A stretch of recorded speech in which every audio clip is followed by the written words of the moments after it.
Hey everyone, how's it going? We're going to try something new. Part of the mission of Pizza Ministries was to get some of our friends, some people that that's Mayra, to sit down with us and have a conversation and have a little bit of a testimony conversation. This will happen every once in a while, and we're excited to have our first guest here. Yeah. You want to explain who the guest is? I just met her this morning. Picked her up off. You did pick her up. That sounds bad. Not mean it like that. But sure. No, so we met, I don't know, I was 18. So, like almost 9 years ago. Yeah. Feel old yet? That's crazy. I am old. Yeah. Are we still friends? You guys are old. Shut up, dude. But we met at a young adult event at Brett's Parish in Camarillo. And I was being dragged there by my older sister at the time. And I was really awkward and shy. Yeah, he was. And Nothing has changed since then. And Mayra was one of the first people to talk to me, and she made fun of me.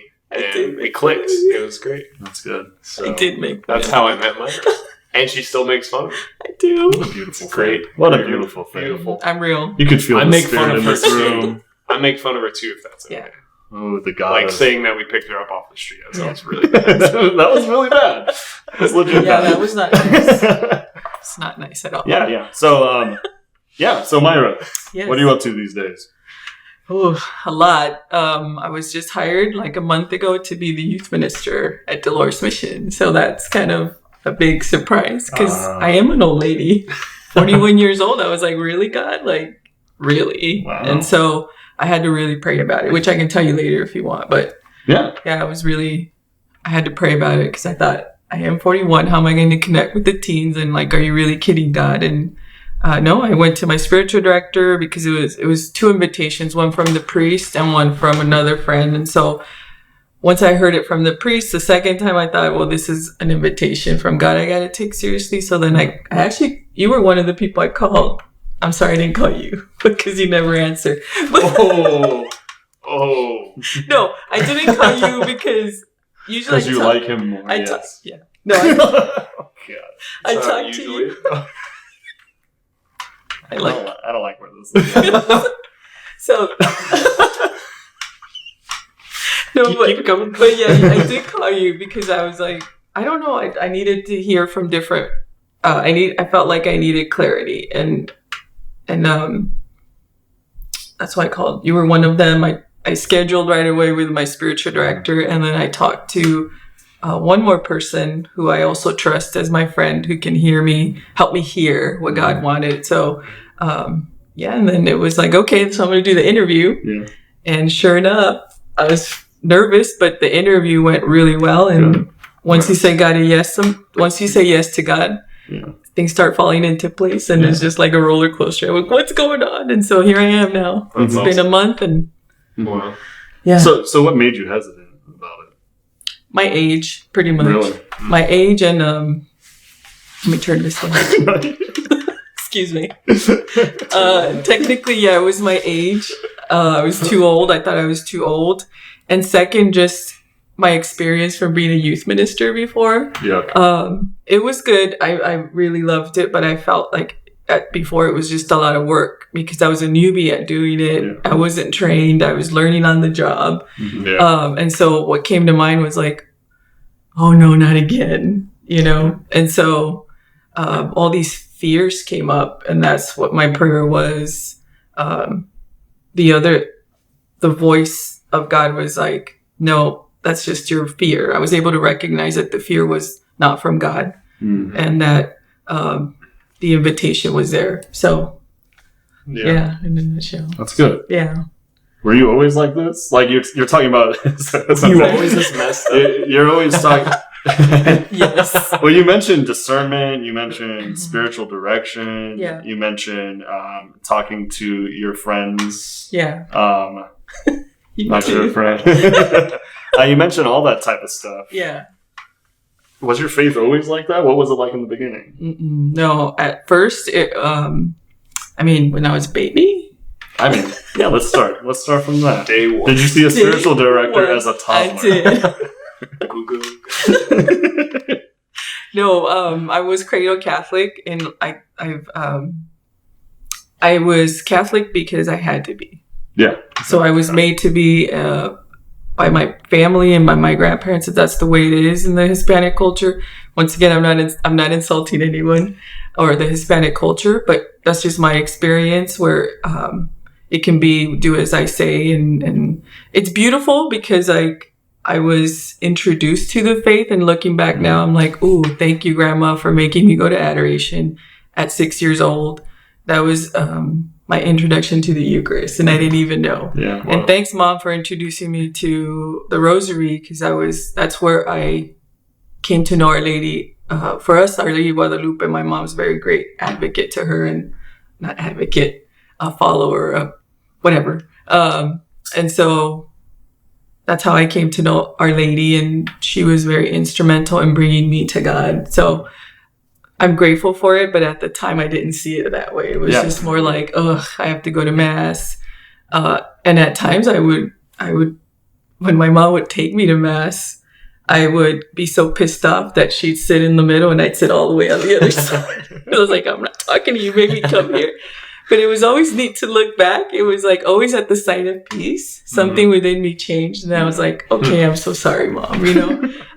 But it was that kind of thing. Cool. And I struggled with it it wasn't till like college when I ended up, I've always kind of suffered from depression. I didn't know that's what it was. I just felt alone, and it has to do to my childhood and my dad's loss and everything. And I can go into it, but I don't think you need to. I mean, I can. Well, I've shared it in my story before. My dad was an alcoholic, and he died at the age of 9 when I was 9, not him. Not when he was 9. Say, you're lying. I'm just a baby. When I was 9. That's dark. I went real dark. Pizza Ministries. But yeah, it was really hard for me to lose him. So I had a lot of fear I just felt very alone in the world. And him dying kind of made it like a finalization of like on point, like I'm really alone in this world. So, and my poor mom was just trying to struggle through life as a single mom, illegal immigrant at the time, trying to get her paperwork, her papers, her green, at the time it was called the green card because it was literally a green card. Is it not called that anymore? No, it's called what's it called now? Naturalization. Something. There's the job permit, and then it becomes your USN. Yeah, okay. I don't know the terms. It's been so long. Yeah. But yeah, her green card, and single mom trying to get support us, and so she was never really available. I mean, she did. She tried her hardest, but not what I needed at the time. And so, anywho, it just caused a lot of depression, anxiety in me as a kid, and I just felt always alone. But through college, it just really hit me like there's something not right in my life. Yeah. And that's the gift of being handed the faith that I knew. As I was praying the rosary with my mom, I just out of my prayer, it came out like, you know what, Mama Mary, I feel like I need something. Mm-hmm. I feel like I need God in my life, so help me to know Him. And sure enough, a week later, I went to Mass, and it was a retreat. And I just that voice inside that goes, and to let you know, I didn't even know what that voice was. I was like, not even. So it was like an actual voice. No, it just something within me just goes, you need to sign up for that retreat. Yeah. And I like it moves you, and I was, I'm freaking out at the same time because I'm like, how the hell am I signing up for this retreat? Like after it's just like, how is this happening? And I'm usually a very shy person, so that's why it's weird too. Because I'm like, how am I signing up for this? Yeah. And then I'm at the retreat, and I'm being driven to the retreat, and I'm like, what the hell am I doing? So this is in college too. This was around the first years of college. Okay. And then that's when I really came to know a Jesus in a personal way. That's cool. Yeah. And I was like, what is that? Cool. And so then that shifted things. Yeah. But even then, that was my first conversion. I've had many conversions. Right. Yeah. I think it's funny that you mentioned the being raised with the Hispanic Catholic culture. I'm not Hispanic, but I was definitely raised with a Catholic culture. Yeah. I wasn't ever against it, but it felt mundane at times. It felt super boring at times. And we're doing Alpha at our parish right now. And the week, or whatever the lesson was that week, there was a theme of like, when do you know you're Christian, right? Is it when blah, blah, blah happens? When blah, blah, blah happens? Yeah. And the first thought that came into my head was like, I've never not had a Christian identity. Yeah, I've never been absent of a Christian identity or a Catholic identity. But there are times within that where it was just like going through the motions and all that stuff. Yeah, and my first thought after that was, man, converts have it like super cool, right? When they get converted, they have this really strong will to live a Christian life, and everything is clear and beautiful and new, right? And then so I was like messing in my head a little bit, like, what if I had nothing and I converted? That would be a cool story. But then I freaked out, like, oh, that's like, to put that up to chance, like that I would not hear the Christian message, not hear about Christ and all that stuff from a young age, at a boring young age. Yeah. Like there's a good chance that would never happen. And that's terrifying, right? It reminds me of your story a little bit though, because you were raised with it kind of being boring, right? I think that's kind of... Yeah, and I like you calling it the motions. That's a good way of putting it. You just go through the motions. And sometimes we could fall into the trap of like, oh, but it was so boring. I wish it was more exciting. La la la la la. But I think it was pretty necessary. I don't know. Do you feel that way, that it was necessary for you to have that weird foundation in the beginning through your mom? Yeah, I mean, necessary as in how? Like, do you feel like that was important to your conversion? That day because because that's the reason I was introduced to God, through the praying of the rosary. You know, I hated praying the rosary as a kid too, because once again, not everyone, but I've shared with my mom. I said, Mom, even after my dad's death, we had to pray the novena. Yeah, and then that's a Filipino thing. It's a Filipino thing, and we were sitting there, and I'm like, I was 9 and I'm like praying, and it's like 20-30 minute rosary, plus then you go through the litany, then you go through and I was like, oh my God, you know. But later, that's when I prayed it with my mom. That's when it was the introduction to, I mean, I didn't even know. It's like I said, somehow your insides, your heart knows what it needs, and it comes out, and you're like, habit what builds meaning sometimes, right? When you build those habits, sometimes those become like, you know, you realize why you have those. Plus the mystery of how God works. We don't know how it works. Right. Yeah. It's like God transforms through those moments that we don't know that's happening. Yeah. Yeah. We kind of joke about like people planting that seed, and it is like, it's that. It's like, well, I don't know what else to do. I'm going to pray the rosary, or I'm going to go to mass, because I don't know what else there is. Right. But I'm kind of wondering too, in your sharing, kind of struggling with depression and kind of going on that first retreat and going to mass, like, and this is a common, I guess, misconception or conception or whatever, but was it like smooth sailing, or was it like practical steps, or, you know, what was it like after that point of conversion? And I know you mentioned like multiple conversions. Yeah. Well, the immediate, process was the high of like, oh my God, my life has just changed, and I'm going to make this whole list of like, I'm going to go to, because they had classes after to continue your formation. I'm like, oh, I'm going to sign up. I'm going to sign up for all of them. I'm going to do this and this and this. And then you go back to life, and I started becoming lazy. Like, why do I really want to drive over and take these classes? And I'm like, I'm going to go. But then I started not going. And then, wait, why do you think you stopped going? Well, I don't mean to sound appalled there, but that's super normal. Question, because part of it too, I felt I didn't fit. I was younger, and everybody in the church was older, and so it's like, how am I connecting to you? Everybody here is old. That was one thing. And age is a theme with you. So that was age. Yeah, that was one reason, and the other, it's not laziness. I just didn't feel the same high, maybe. And it's like, why am I going to keep going? But even then, there's something within me that goes, and God always invites. So I remember going to mass, and hearing adorations going on and signing up for 3 a.m. adoration. Wow. Like, who does that, bro? Like the witch's hour. And I told my mom, That's a joke. because at 24 adoration, I said, Mom, you want to sign up with me? She's like, I know. But we both signed up and she'd come, and then I got to be honest, I started partying and all that. And sometimes I didn't want to go to adoration. And my mom was the one who was like, well, you signed up, now we got to go. And there was a couple times where I had just finished partying, but I went to adoration. Wow. You know, and it's the Sorry, reality. that's beautiful, but I just picture like drunk Myra like walking in and like Jenny like I had to, because my mom was like, you gotta go. And I'm like, am I here? Why did I sign up for this? But once again, that mystery of transformation and like I said, God keeps inviting, and it's still a struggle. I'm still depressed.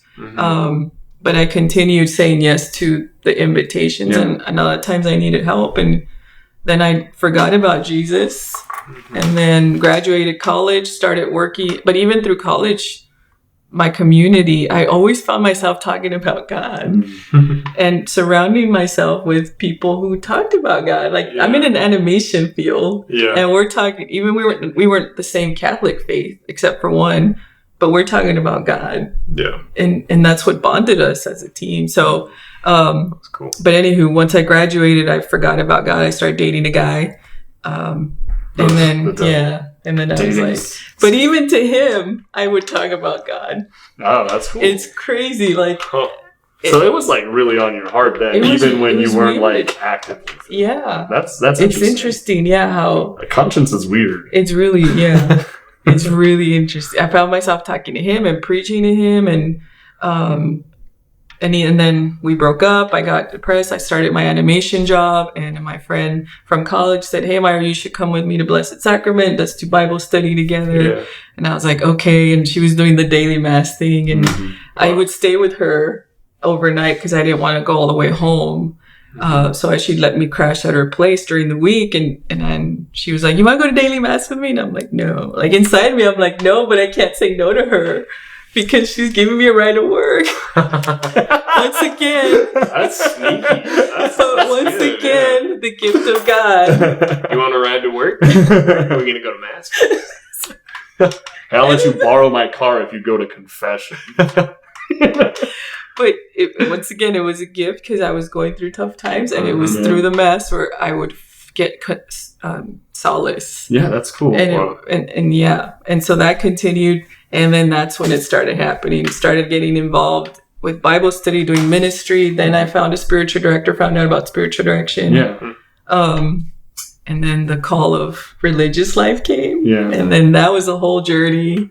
Well, I want to hear about this journey. Are you okay with sharing that? Yeah. Sharing that? Yeah. Let's hear about what part of it, the whole thing. Yeah, let's start from the beginning. You felt called. Yeah. And I'm assuming you were certain that you were called to this vocation, or you were pretty close to it. Once again, it's that thing inside me that just said, you should think about religious life. And I was like, no. And I literally would cry when I'd see pregnant women because I was like, that's never going to happen to me. But I wasn't even like actively looking at religious or nuns. It was just in my mind. And so it wasn't until I moved into this young adult community, which was meant to help those who were trying to figure out what to do, how to serve God. We all live together trying to figure out what God wants from us, where I finally met a nun.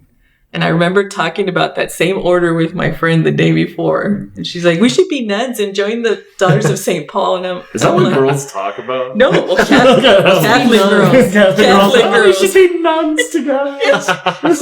Right? But she's like, no, the funny part, she's like, we should be Daughters of St. Paul. And I was like, because they're doing film, because she knew that I was in animation. And I was like, I follow a lot of them on Twitter. Do you? They're pretty cool. Yeah, they are cool. But then she's like, no, because their habits are ugly. I was like, come on, Jay.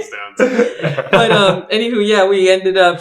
Well, it's funny. The next day, daughter of St. Paul walks in, and I was like, God, it's you again. That's nice. And so my God. like I can't ignore the invitation, and my friends like, let's go meet them and figure out. And that took a while. I met the daughters, and I won't make my story really long, but I met the daughters St. Paul, discerned, and even that has its own stories. But when I went to their 1 week vocation retreat. You actually spend a whole week with the sisters. Sorry. I went to Francis. You say vocations, I think. Sorry. No, don't say sorry. I'm the weirdo. My depression came out again. And I was crying, and the sister was like, what's going on? And I was like, I don't know. And so in our prayer, it came out that she said, I think right now it seems like Jesus calling you to healing. And have you ever thought about therapy, psychological therapy? And I was like, no. And so she said, I think for now, it's best that you don't think about vocation. You think about religious life. I mean, think about healing yourself now, and then put that in the back burner. Don't even get into a relationship. And then maybe in a year you can rethink religious life. But right now, God really is calling you to, you're still carrying your dad's death basically in you. And so I was pissed off when I left. I'm like, really? Like, it took me, God, a whole year to tell you yes. And then you say no to me? Yeah. Wow. So then I was pissed off. I gotta be honest. I still went to mass. I still continued in the young adult ministry, but I was pouting and I was like, dude, I'm not going to go to therapy. I'm not going to do what you want. But God, in His mercy, invited me to youth ministry. And then that's when I met Sister Val. That was my first youth ministry.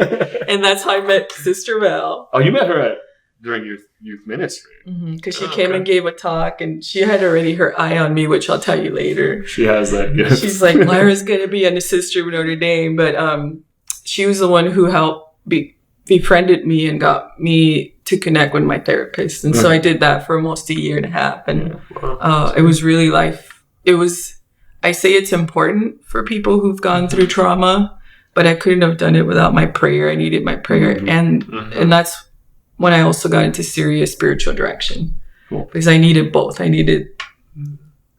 It's good that you differentiate the two. Yeah. No, it's separate. I think that's really important to differentiate the two. That's good. Yeah. But I need them both. So, then after a year, Sister Val was there, and then the invitation of you should be a nun again comes up, and I was like, okay. And then it was Sister Val, and ended up after 2 years discerning that was, if you don't know what discerning is, maybe we can explain that later, but prayer and talking to people.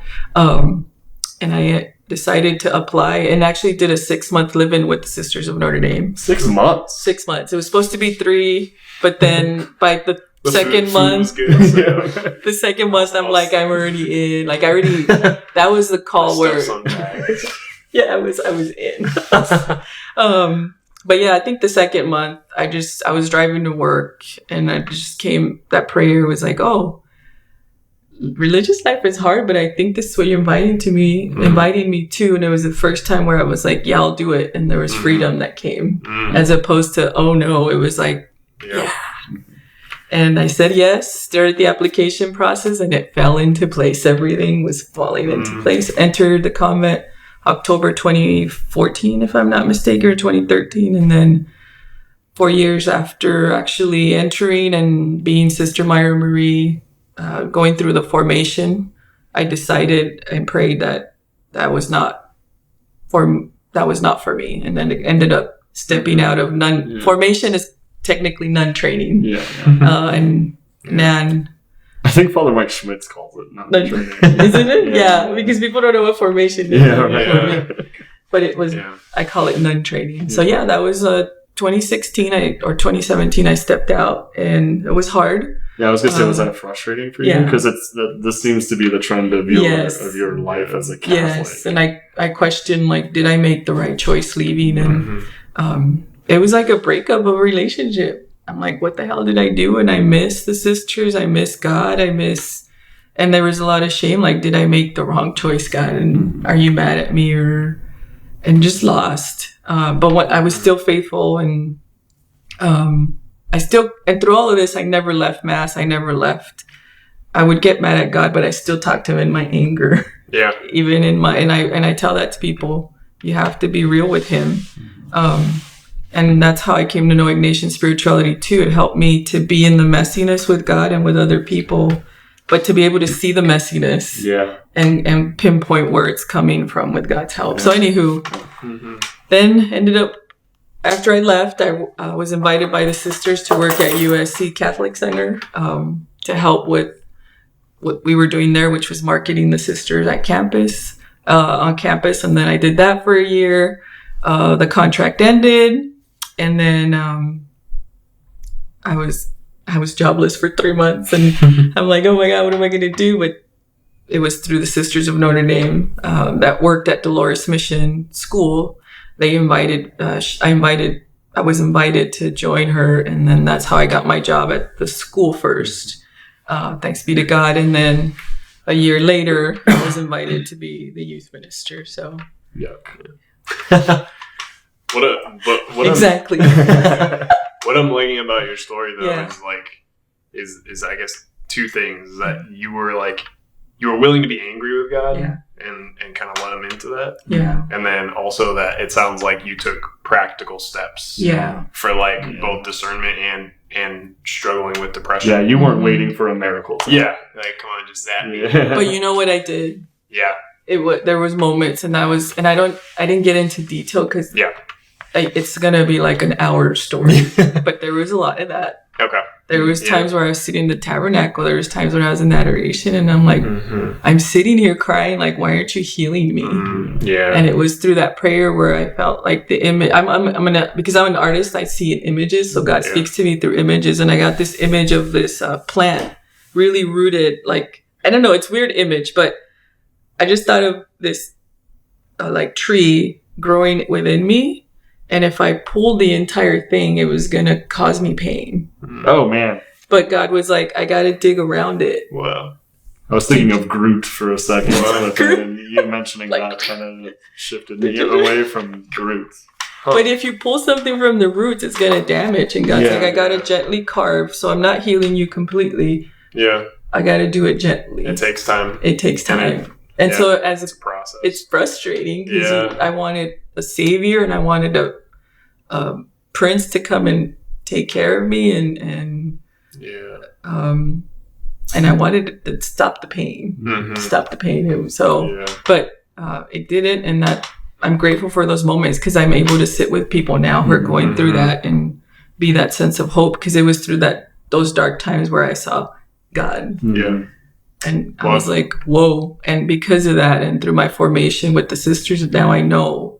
And I'm very grateful for that gift, that I know that God always walks with me. Always. Yeah. So I don't fear, and I don't get that depressed anymore. Thanks to my therapy and the tools, and thanks to that prayer where God really met me. And there's a prayer in the garden where that's where I saw him. And then I was like, okay, if he's in that darkness, he's with me. Like, what? Yeah. That's cool. What the? That's my. But it's what I needed to hear, and okay.